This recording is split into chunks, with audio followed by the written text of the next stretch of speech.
Hello' guys, আজি আমি কিছুমান কথা চাব আহিছোঁ যিবোৰ কথা শুনিবলৈ বেয়া লগা কিন্তু ৰিয়েলিটিত সঁচা হয়। যেনে হৈছে ইনইকুৱেলিটি। সকলো ক্ষেত্ৰতে যে ইণ্ডিয়াত ইনইকুৱেলিটি আছে সেইটো এটা সঁচা কথা। এতিয়া কোটা ছিষ্টেমৰ পৰা আদি কৰি মতা মানুহ আৰু মাইকী মানুহৰ মাজত যিটো ডিফাৰেঞ্চ থকা ল ক্ষেত্ৰত, কাৰণ দগা পাল্লাখন যদি লৈ পেলাই আমি যদি চাওঁ, চব লটোতো মেক্সিমাম ওমেনৰ ফালৰে হয়। মতা মানুহক ছেফ গাৰ্ড কৰিবলৈও কোনো নথকা হৈ নিচিনা হয়। তাৰপিছত কোটাৰ ক্ষেত্ৰতো গম পায়, লাগিলে আপোনাৰ তাত যদি কোটা থাকে, আপুনি যদি জেনেৰেল পায় লগালগ আপোনাৰ একো নাইকিয়া নিচিনা হৈ যায়।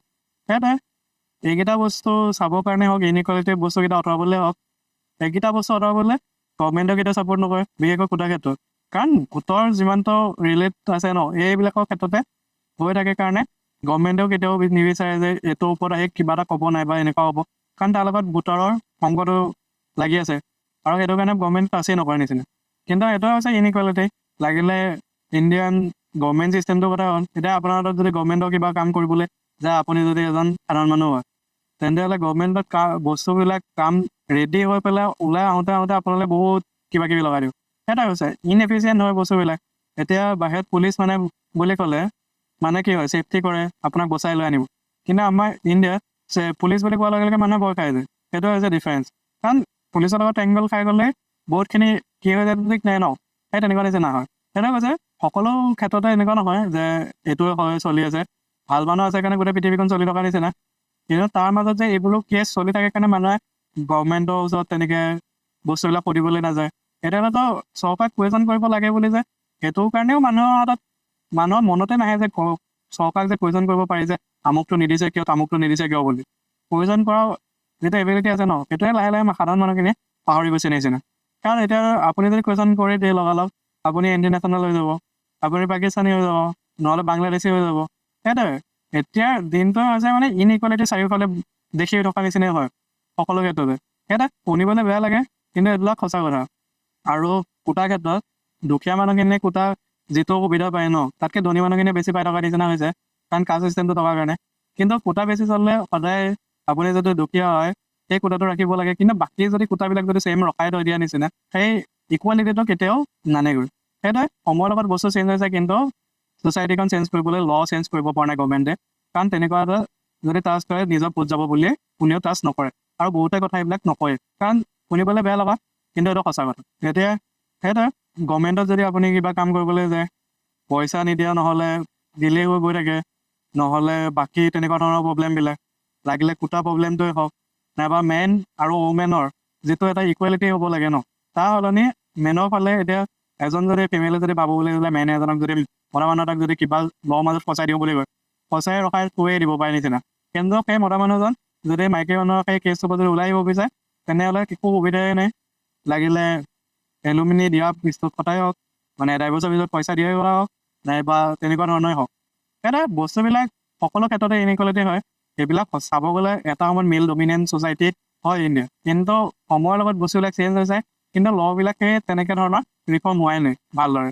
এতিয়া এটা সময়ত ল'বিলাক লিখিছিলে, সেই ল'বিলাক সেইটো ৰকমত প্ৰযোজ্য আছিলে সেইটো সময়ৰ কাৰণে, কিন্তু বৰ্তমান যে ৰিভাইজ কৰি গৈ থাকিব লাগে যে বাহিৰৰ দেশবিলাকৰ পৰা ইনস্পায়াৰ হ'ব লাগে যে বাহিৰত কিহৰ কাৰণে ষ্ট্ৰাকচাৰটো তেনেকুৱা আছে, কিহৰ কাৰণে মানুহৰ কাৰণে ভাল হৈ গৈছে, যে আমাৰ ইণ্ডিয়াত কিহৰ কাৰণে হোৱা নাই। সেইটো সকলো ক্ষেত্ৰতে, আৰু ৱৰ্ল্ডৰ ভিতৰত টেক্স আমাৰ ইণ্ডিয়াতে বেছি লয়। তথাপিতো গভৰ্ণমেণ্টৰ ফালৰ পৰা হওক, চৰকাৰৰ ফালৰ পৰা হওক, সুবিধাৰ ক্ষেত্ৰত বাকীখিনি মানুহতো টেক্স দিয়া মানুহখিনিতো বিশেষ একোৱে নাপায়। বাকী ফ্ৰীবি নামত বস্তুবিলাক দি থাকে, সকলো নামত পইচা গৈ থাকে, কিন্তু যিখিনি সুবিধা পাব লাগে টেক্স দিয়াৰ নামত সেইখিনিতো কোনেও নাপায় নিচিনা। সেইটো কাৰণে ইণ্ডিয়াত বহুতে টেক্স দিব নিবিচাৰে ন। টেক্স দি পেলাইনো কি হ'বগৈ, এক্সট্ৰা সুবিধা একোৱে নাপায়। এক্সট্ৰাই যিকেইটা লাগতিয়াল সুবিধা সেইকেইটাও নাপায় নিচিনা। আৰু গভৰ্ণমেণ্ট এণ্টিটিৰ লগত যদি টেংগল হৈ যায়, লগালগ আপুনি কিমান বছৰলৈকে লাগি থাকিব লাগিব, ক'ত গৈ থাকিব লাগিব, সেইটোতো ঠিকেই নাই। সেই তেনেকুৱা নিচিনা হয়, ইনএফিচিয়েণ্ট নিচিনা হৈ আছে সকলো ক্ষেত্ৰতে। আৰু সকলো ক্ষেত্ৰতে ইনইকুৱালিটি হওক, প্ৰপৰ্চনেট কেতিয়াও নহয়। কোনোবা এটা ছাইডত বেছি ভাৰী পাল্লা হৈ থাকে, কাৰণ সেইটো ছাইডে বেছি, মানে এক ছাইডৰ পৰা যদি কিবা এটা কয় আপুনি সেইটো ছাইডৰ পৰা একো ক'বই নোৱাৰা নিচিনা হৈ যায়। আৰু সেইটোৱে ইণ্ডিয়াত সকলোৱে এটা বস্তু জানিব লাগে যে ডেম'ক্ৰেচি মানে হৈছে কুৱেশ্যন কৰিব পাৰে। সেইটোৱে আমাক সৰুৰ পৰা ষ্ট্ৰাকচাৰ এডুকেশ্যন ছিষ্টেমৰ পৰা আদি কৰি একেবাৰে ওপৰলৈকে গোটেইখিনি ছিষ্টেমে সময়ৰ লগত ৰিফৰ্ম কৰিব লাগে, কাৰণ সেইখিনি ৰিফৰ্ম যদি নকৰে, মানুহখিনিৰ মনত যদি সকলো ক্ষেত্ৰতে যদি কুৱেশ্যন কৰিব পৰা এবিলিটিটো যদি নানে, দেশখন পিছুৱাই গৈ থাকিব। কাৰণ ইন'ভেশ্যন হওক, সকলো হওক, সেইবিলাকৰ কাৰণে ফ্ৰী মাইণ্ড লাগে। ফ্ৰী মাইণ্ডৰ কাৰণে কি হ'ব লাগিব, সকলো বস্তুতে কুৱেশ্যন আহিব পৰা এবিলিটিটো মানুহক দেখুৱাব লাগিব। কিন্তু আমাৰ ক্ষেত্ৰত কি হয়, সকলো ক্ষেত্ৰতে ভৰপাই কুৱেশ্যন কৰিলে ভৰপাই থৈ দিব, তাৰপিছত খতমে হৈ যায় নিচিনা হয়। সেই তেনেকুৱা নিচিনা সেইটোৱে ডেম'ক্ৰেচিৰ নামত যে ইণ্ডিয়াত এনেকুৱাও চলি আছে সেইটোতো আপোনালোকে গম পায়।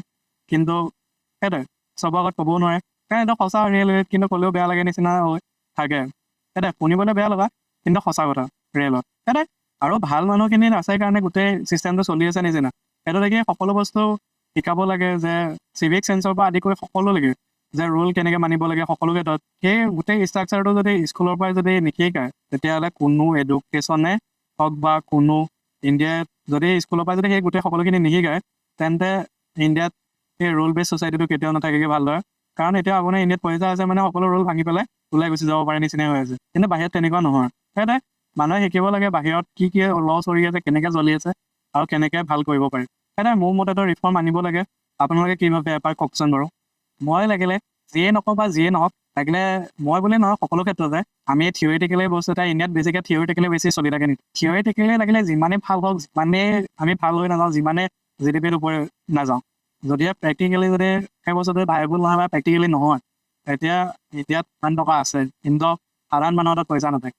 ইণ্ডিয়াত সকলো বস্তুৰ ল আছে, চবতকৈ ডাঙৰ ৰিটেন সংবিধান আছে, হাতে লিখা বুলি নহয়, প্ৰিণ্টেড হ'লেও এটা লিখিত হিচাপেতো আছে। কিন্তু যদি প্ৰেক্টিকেলি যদি সেই বস্তুখিনি যদি ভাইবল নহয়, তেতিয়াহ'লে কিটো লাভ হ'ব। আমাৰ ইণ্ডিয়াত এইটোৱে চলি আছে বৰ্তমান, যে সকলো বস্তু আছে প্ৰেক্টিকেলি। এতিয়া ইণ্ডিয়াত স্পেচৰ ক্ষেত্ৰত হওক, মেডিচিনৰ ক্ষেত্ৰত কিয় ইমান আগ্ৰহ হৈ আছে, কাৰণ প্ৰেক্টিকেলি কষ্ট এফেক্টিভ হয় আৰু প্ৰেক্টিকেলি ভাইবল হয়। সেইটো কাৰণে ইণ্ডিয়াৰ এইকেইটা বস্তুত বহুত আগবাঢ়ি থকা নিচিনা। কিন্তু এআইৰ ক্ষেত্ৰত অনলি চাইনা আৰু আমেৰিকা আছে, কিন্তু আমেৰিকা এআইবিলাক কি আছে, দামী হয়, কষ্ট এফেক্টিভ নহয়। বহুত পইচা লাগে ন CPU হেৰি কৰি থাকোঁতে, এটা ডাটা চেণ্টাৰ চলাই থাকোঁতে। কিন্তু তাৰ কম খৰচতে চাইনাই বনাই আছে। এতিয়া প্ৰেক্টিকেলিটি যদি চাব যায়, আপুনি আমেৰিকাৰ এআইটো ইউজ কৰিব নে চাইনাটো কৰিব, কাৰণ চাইনাটো কষ্ট কমতে চলি আছে কাৰণে আপুনি চাইনাটো ইউজ কৰিলে। আৰু এটা কথা, যদিহে ইণ্ডিয়ান হিচাপে যদি ইণ্ডিয়া ডেম'গ্ৰাফিক নাইবা ইণ্ডিয়ান কিছু যদি নলেজ যদি ল'ব পাৰে বিচাৰে, আপুনি চাইনাটো ল'ব নে আমেৰিকাটো ল'ব? অভিয়াছলি আমেৰিকাটো ল'ব ন। কিয় কাৰণে চাইনাত সেইবিলাক ইনফৰ্মেশ্যনবিলাক যেতিয়া ফিট কৰে ন, সেইবিলাকে মিছা দি দিব মানে।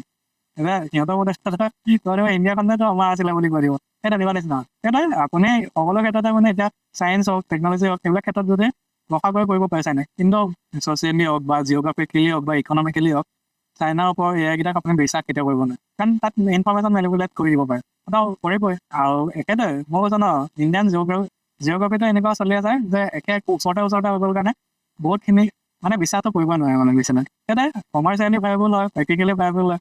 এতিয়া ইণ্ডিয়াত মেক্সিমাম বস্তু যিমান পাৰ্টছৰ পৰা আদি কৰি সকলো বস্তু, লাগিলে গেজেটৰ পৰা আদি কৰি সকলো বস্তুৱে চবটোতো চাইনাৰ পৰা অহা নিচিনা। বিশেষকৈ বেটেৰীটোতো মাছ দি আহিবই লাগিব।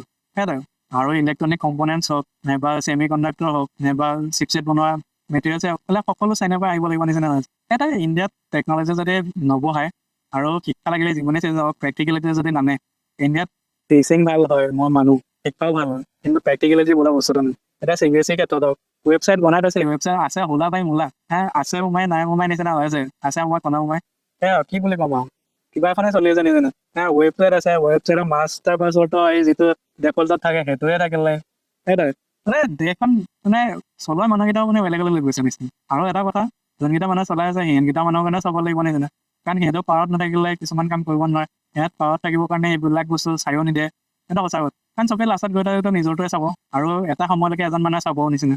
এটা সময় মানুহক ষ্টেবিলিটি লাগে নিচিনা, আৰু পাৱাৰত থকা মানুহটো পাৱাৰত থাকিব বিচাৰে নি। সেইটোৱে এটা দুখ দিমনো কাক, এটা যেতিয়া সলাব আছে যেতিয়া গোটেই চিষ্টেমটোকে সলাব লাগিব। কোনো এটা পাৰ্টি কোনো এটা হেৰি সদায় লাভ নাই, কাৰণ গৈ থৈ পেলাই লাষ্টত গৈ চিষ্টেমটো যদি চেঞ্জ নহয়, প্ৰতিটো পাৰ্টি হওক বা প্ৰতিটো মানুহে ফাইদা ল'ব ল'ব। সেইটোৱে আপোনাৰ মতে কি ভাবে কথাবিলাক জনাব। সেইটোৱে সকলো বস্তু এটা বেলেঞ্চত থাকিব লাগে, ভাল হয় তেতিয়া। আৰু সেইটোৱে দেখুৱাই ইনইকুৱালিটিটো অচৰাব লাগে, কিন্তু সেইটো ফেজ ৱাইজে কৰিব পাৰিব, কাৰণ এদিনতো চেঞ্জ নহয়। আৰু সেইটোৱে বস্তুবিলাক চেঞ্জ হ'লে ভাল লাগিব। আপোনালোকে কি ভাবে কমেণ্টত এদি জনাব। সেইটোৱে আজিলৈ bye bye. Subscribe to the channel, like the video, comment the video, and give me your valuable support. Thank you.